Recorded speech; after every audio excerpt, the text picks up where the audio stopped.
Dear viewer, let me ask you something really quickly. What causes you to want to pick up a game? Is it possibly the gameplay trailer won you over? Maybe the word of mouth from your friends online got you interested. Or maybe the game's art style was just so unique you just had to see for yourself what the game was like. For me, it was easily the third option for the game we're talking about today, Child of Light. To be honest, I had actually come across Child of Light by complete chance.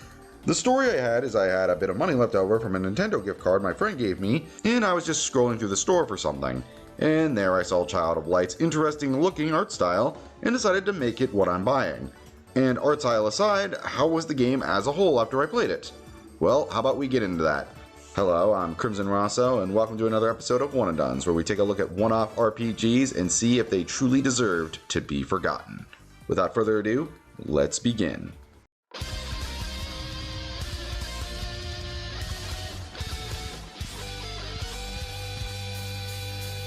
So, first and foremost, I want to talk about the single most striking thing about this game, and that is its absolutely beautiful art style.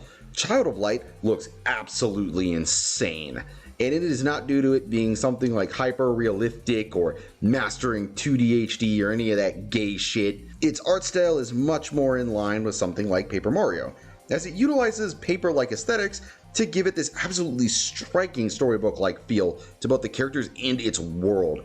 Its style really does feel like it brings me back to when I was just a kid, reading picture books before going to sleep. It just leaves this big warm feeling in me that whenever I saw the characters move around in the open areas, or the interactions in the cutscenes throughout my playthroughs, it was like this storybook come to life that just made me smile every time I would see it. Which ties in pretty well with how the characters talk and nothing but rhymes every cutscene, which is a pretty cute addition, to an extent, but we will get to that later. For now, let's talk about Child of Light's story, shall we? It's, like the art style itself, was rather charming as well. You play as Aurora, a child who wakes up in a mysterious land with no recollection as to how you got here in the first place, and decide to make it your journey to figure out how you ended up here and figuring out a way to get home to your family. Along the way, you meet and team up with a colorful cast of characters with some charming personalities that aid you in your journey in exchange for aiding theirs. It is honestly a very simple reason behind the story, but I personally think it works for the smaller scope the team was aiming for. It fits the phrase simple yet effective, and to its credit, the pacing and twist within said story are handled rather well for how basic they are. I will admit, if this was a big budget $60 to $70 title, I'm pretty sure I'd have a lot more issues with it, but for $20, I think it's perfectly fine for what it does.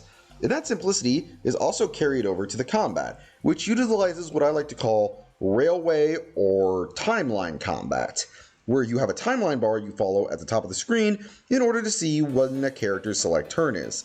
And it's good to focus on it, because if you attack an enemy, you can actually knock them down the timeline and delay their turn. But be careful, as your enemy can do this to you as well. It is a nice system that places more of an emphasis on strategy in battle in order to win. Other than that, it's kind of pretty simple. Combat is very turn-based, you have normal attacks and spells that use MP, you can swap party members during battle, winning battles levels you up and gains points for your skill tree. It's all very simple, which isn't a bad thing as it makes combat easy to get used to, but it is kind of a double-edged sword that we will talk about a bit later. Of course, that isn't all there is to the gameplay, as there is a level of customization to it as well. You see, as you continue throughout Child of Light, you come across these odd-colored stones you obtain through chests or stabbing your enemies through the fucking heart. These stones can actually be fused together with others in your inventory in order to create larger stones for characters to equip. And these stones grant a wide array of buffs. You can increase base damage or defense, boost your HP or MP, or give party members a resistance to elemental attacks. It's a cool mechanic that adds a surprising amount of extra depth to the game. And of course, we cannot forget about the single best part of the gameplay, and that is just the pure freedom of exploration it grants you.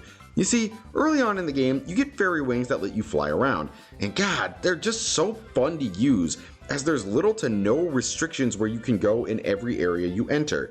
And using them, it lets you find things like new enemies to fight, new chests filled with all sorts of goodies, and these cool little badge kind of orb things, I guess we can call them, that when you use them, give you a permanent buff to one of your characters. It's all just so fucking free feeling. Be able to just pop out your wings and search for anything I can find, which I gotta admit, is still a lot of fun to do even to this day.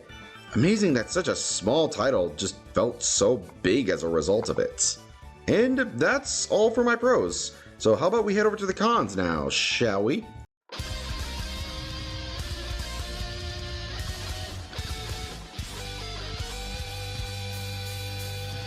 Alrighty, we've sung this game's praises, so how about we get to what it does wrong. So for this part, I'm gonna say this head on.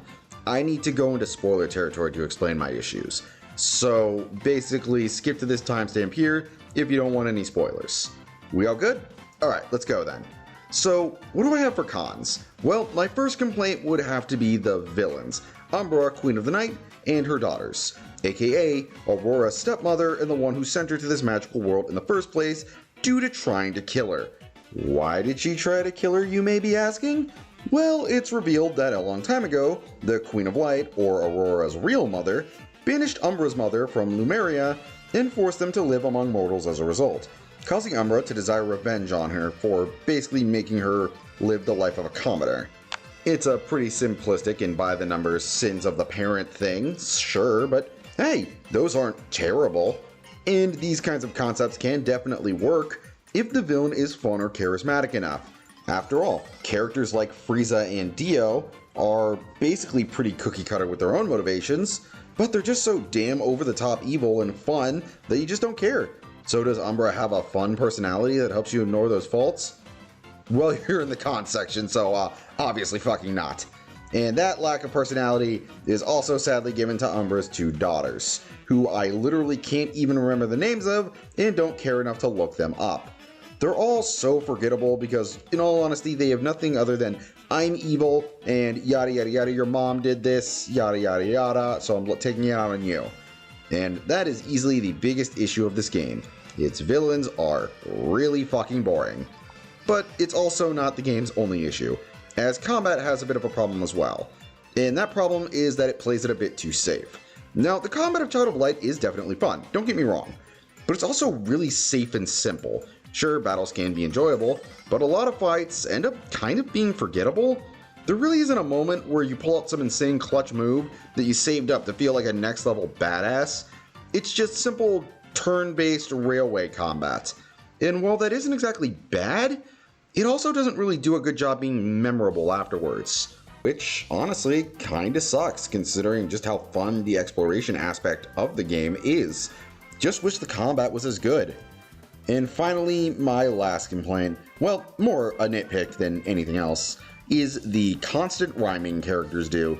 Yeah, the characters constantly rhyming at first starts off pretty cute and adorable and all that jazz. After about like 5 hours, you'd honestly just get grating. It also makes the more serious moments feel a little less threatening when you just constantly hear rhymes being made every single fucking sentence. It's not as big a deal as the other ones are, but I wanted to at least mention it. And that's pretty much it for con, so how about we just get over to the final thoughts? While simple and rather short, Child of Light more than makes up with it for its pure charm and exploration, and it's definitely worth checking out, especially since it's only $20. Now, I think we're all on to the real question here. Is this game deserving of a sequel? Honestly, yes, I think so. Although it would probably have to not focus on Aurora since her story is basically over at this point. I know the re-release that happened on Switch supposedly teased a sequel, so we'll have to see what may come. My final rating for this game is a charming as all hell 7 out of 10. That's all folks, thank you for joining me for another episode of One and Dones. Another will be out fairly soon, and if you like this, do me a favor and like and sub down below. Also, if you know any one-off RPGs I should talk about, let me know in the comments. And maybe I'll check them out. That's all folks, have a wonderful day, and I will see you next time. I don't know why I just did that.